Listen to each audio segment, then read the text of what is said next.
What's going on, everyone? I'm just a typical, average American here today to react and learn about weird things that only British people do. This video is long, 20 weird things only British people do. Why are you so weird, Brits? Why are there so many weird things? What's going on over there that I don't know about? Actually, I'm very curious to see how many of these I might know about, have I ever heard about, even here in America, or things that are just plain bizarre. I hope they are. I hope this gets quite weird, because that's the recipe for some real entertainment here. And when I found this video, I was like, this just sounds fascinating. Weird stuff you'd probably only know if you were British, to be honest. But there is a lot, so this video is probably going to end up being in 2 parts. So with that being said, let's take a look at the weird stuff. With the 20 weird things that British people tend to do. Okay, so the first one is that we put carpet in our bathrooms. Not everyone does this, but I am currently living in a house that has a carpeted bathroom. Right. And I will let you know that yes, we have had an overflow situation with... At some point I watched an entire video about the weird stuff going on in British bathrooms. Or it was something like that. And carpet in the bathroom, that's right. Why? I mean, it's very cozy, I imagine. Very cozy on your feet. That might be why. Is that a good enough reason? It's a bathroom, though. I think that's where Americans have a hard time processing this. Because some nasty stuff is going to spill.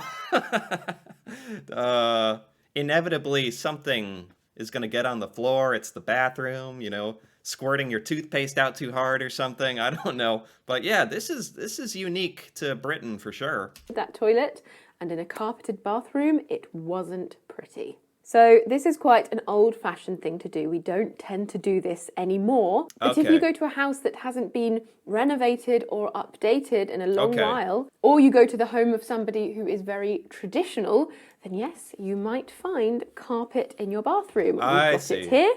It wasn't my choice, but it's here. It wasn't my choice. Wasn't my choice. It's here. Okay, so this is just like older models. This has changed in the modern day. Thank goodness. My grandparents have got carpeted bathrooms as well. Number 2 is way.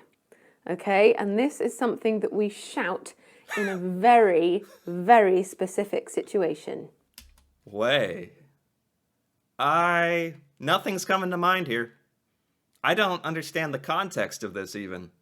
Way. You shout it. Way! Is that what you do? Is it like that? Which is this. When somebody smashes a glass in a pub.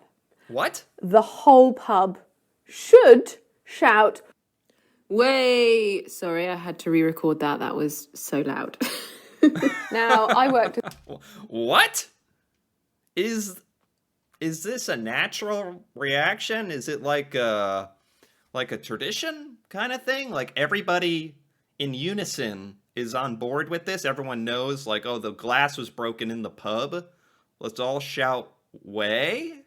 I feel like I need to hear this. Does it have a certain inflection or tone or something? Wait, let me listen to that again.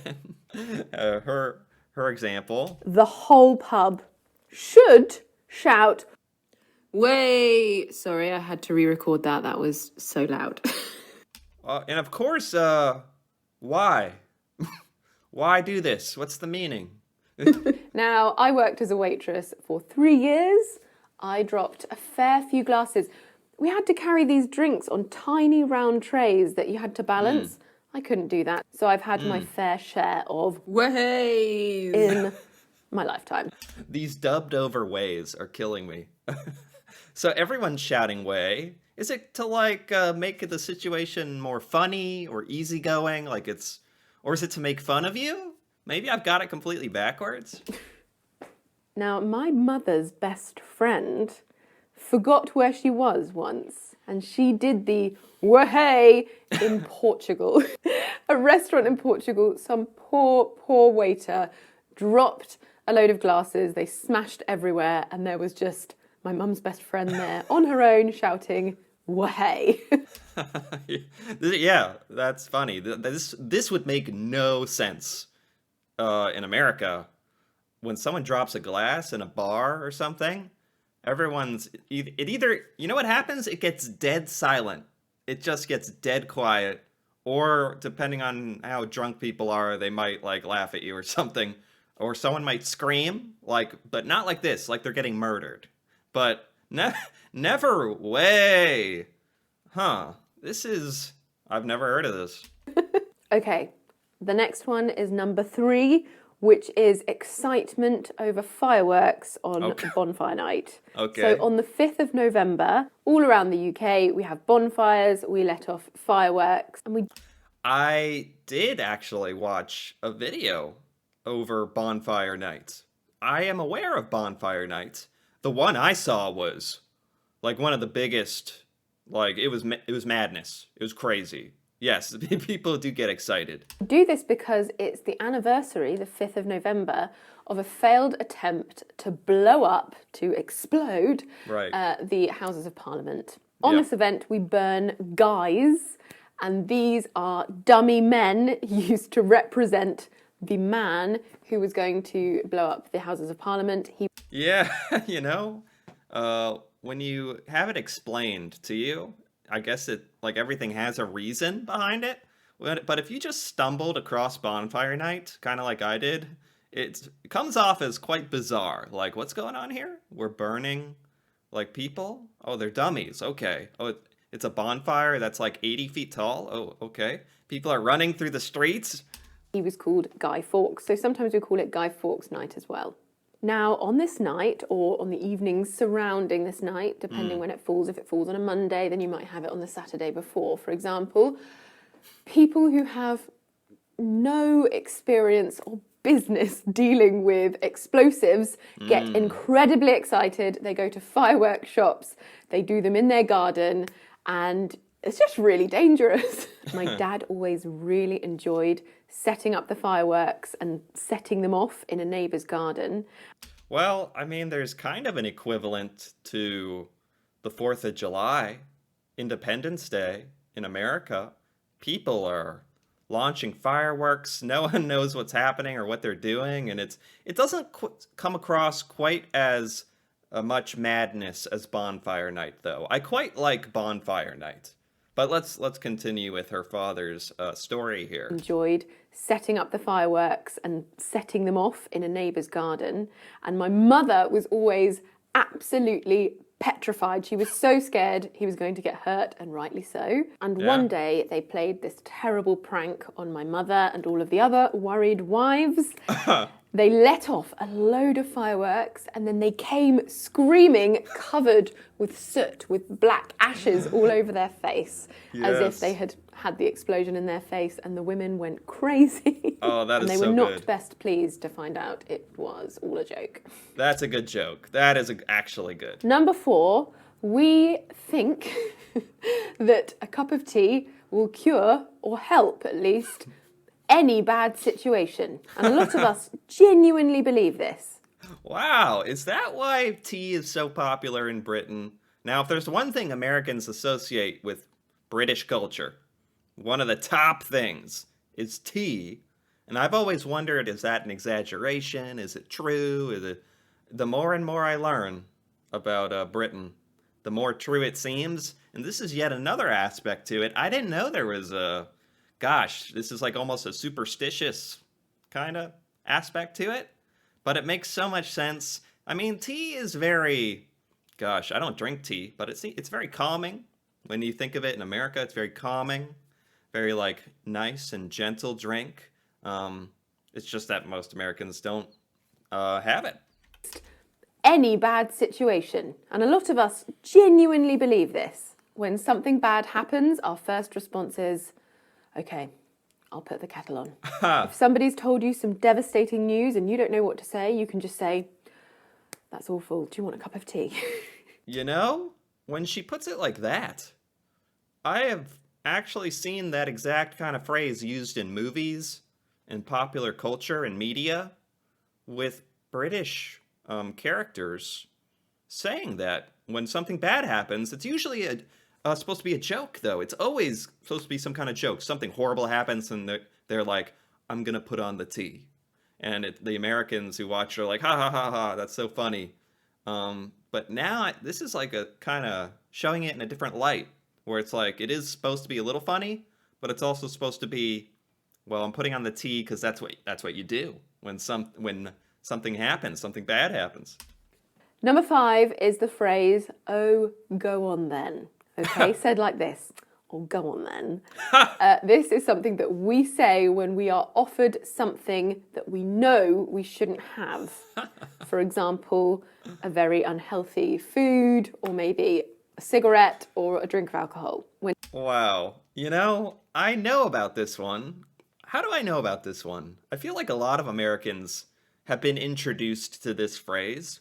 Americans never say this. Never. I mean, you'd have to be in a British kind of mood and trying to make some kind of joke, and still Americans might miss it. But yet, hearing it like this, I instantly am like, I know this one. Oh, go on then. It's like when you're not embarrassed, but you're like, oh, I'm getting away with something. Oh, keep talking. I almost thought it meant like when someone's complimenting you, and you're like, oh, go on then. Keep going. Like, keep going. A very unhealthy food, or maybe a cigarette or a drink of alcohol. When somebody offers you something naughty or considered to be naughty, go on then. Yeah. Go on then. I wonder if you have a similar phrase in your own language. I would love to hear it, because I think that's just such a key phrase in our vocabulary. No, I can't think of any kind of phrase that matches that, but I do know this phrase, and we definitely have kind of sarcastic, like this is basically you're responding with the opposite of what you should, and that's why it's funny. You should be saying, no, I can't do that, but instead you're saying, oh, go on, keep going. Number 6, Colin the caterpillar cake. Need I say more? Yes, I need to say more so that my viewers understand. Colin the caterpillar cake. No idea. Not one clue what this means. Any British person watching this will understand Colin the caterpillar cake. They will probably feel excitement running through their veins, okay? Really? A Colin the caterpillar cake is a long chocolate roll. I think that's what you call it. It's a roll of cake. Look at this thing. It's like a chocolate caterpillar cake. Wait, it's almost like the title says it is, Colin the caterpillar cake. Who is Colin? Why does he have a top hat? Covered in chocolate with the face of a caterpillar on the end. Yeah. And if it was your birthday at school, your mum would buy you a Colin the caterpillar cake. It was very easy to slice, and lots of slices for all of the children. What? And if it was your birthday, you got to eat the face. Wow! You got to eat the face? That's like an extra prize. That's like special treatment. You get to eat the head. This is one of those things where it might come across like weirder or creepier as an adult. But if I were a child, if I grew up in Britain, I think I would love this thing. I think American children would love this thing. It's like a fun caterpillar. It's cake, for crying out loud. I just don't understand where this started, or if this is a reference to anything. Almost seems like an Alice in Wonderland kind of thing. Looks tasty. So, everyone got this for their birthday? Like, everyone? Whoever came up with this thing must be rich. I remember my first Colin the caterpillar cake. I remember being served the face of this cake, and I remember it being disgusting, but I ate it anyway because it was my birthday and because I'd earned it, and I'd spent the whole year watching everyone else eat their caterpillar faces. These are typically sold in Marks and Spencer's, a shop here, food shop here, quite a posh food shop here, as far as I'm aware. And if you ever go to a British person's birthday party, I really think you should bring one. It will make them so excited. Oh, okay. I thought she was going to say, you might see this, and now I'll know not to be, like, shocked and run away. But if you're going to an adult party, you will not see this. So it would be funny to bring it, kind of thing? Okay. Probably. Number 7, something else we find ridiculously exciting, way more exciting than it should be, J2Os. I don't know. J2Os.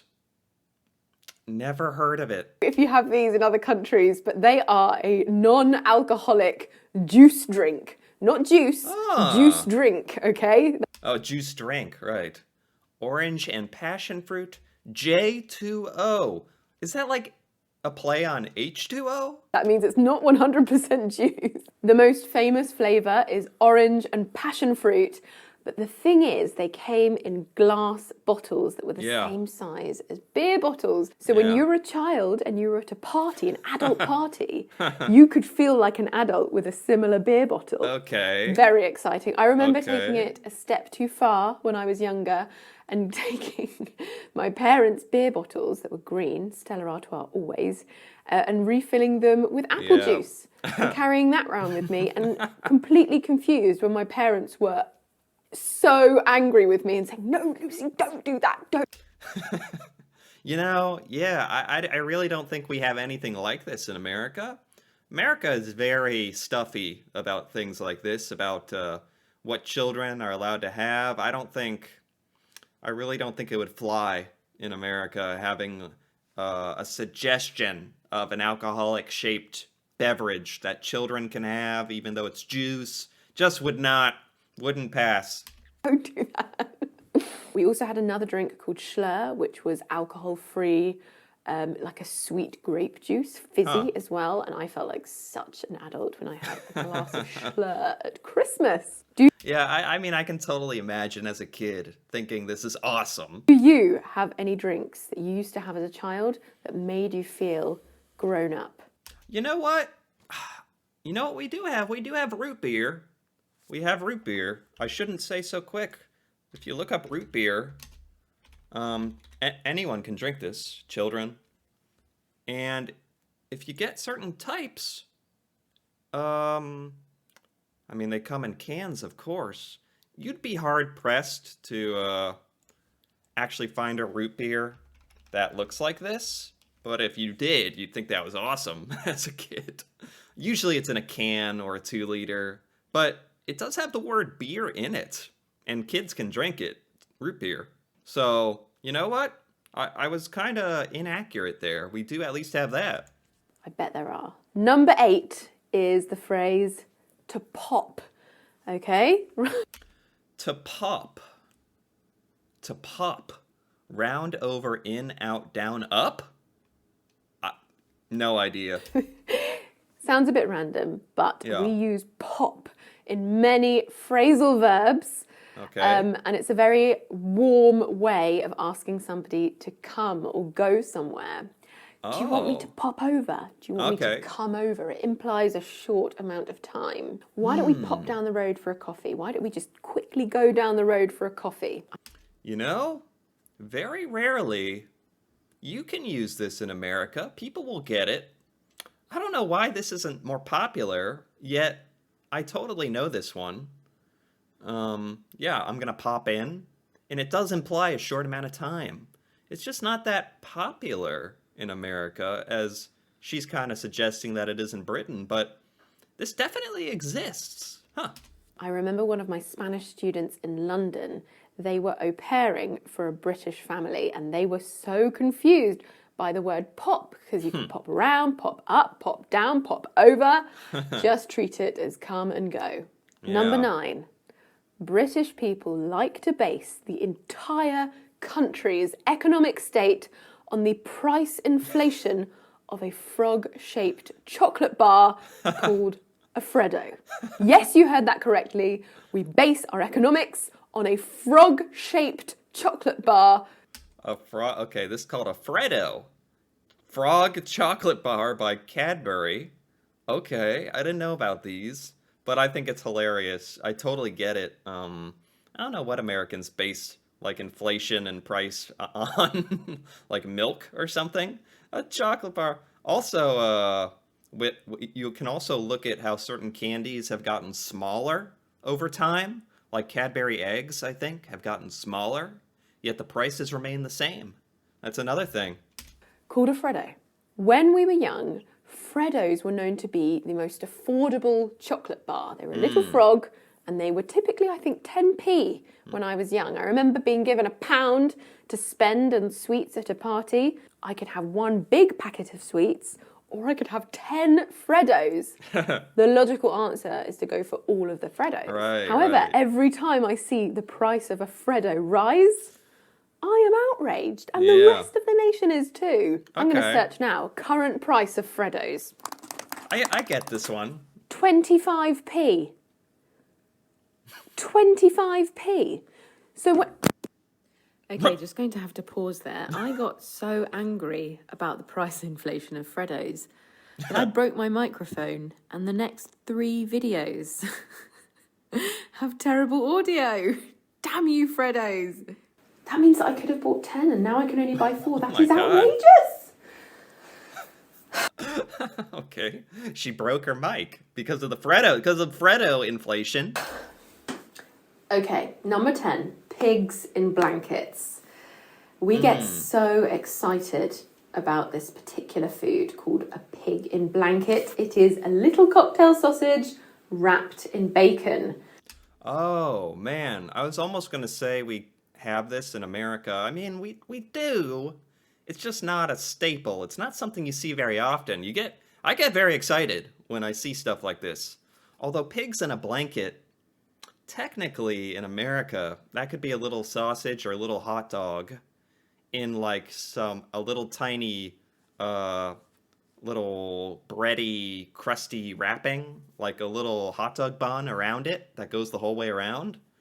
Or it can be, I really haven't seen it wrapped in bacon often. So I think pigs in a blanket has a much more definite definition in Britain, much more serious. And typically we only have them at Christmas. But there's no reason for this. We could have them every Sunday. But if you go to a pub and your Sunday roast comes with a pig in blanket or some pigs in blankets, it's the best roast ever. We absolutely love them. But we only have them at Christmas. Why is that? Oh, it's only a Christmas thing, huh? No. Huh. I didn't even know it was a Christmassy thing. It's just kind of a random American barbecue thing, but not really. But you'd kind of have heard of it before. I don't know, it's weird. It's funny how there's a couple British things like that have just trickled over into America and become skewed and ruined a little bit. And we kind of barely say it, like popping in. Anyway, I think I'm going to stop it right there. We're about halfway through this list. I'm really, really enjoying these weird things that only British people do.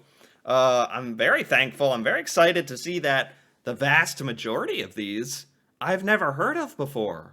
And that's, like, I love that. This is very entertaining, very weird.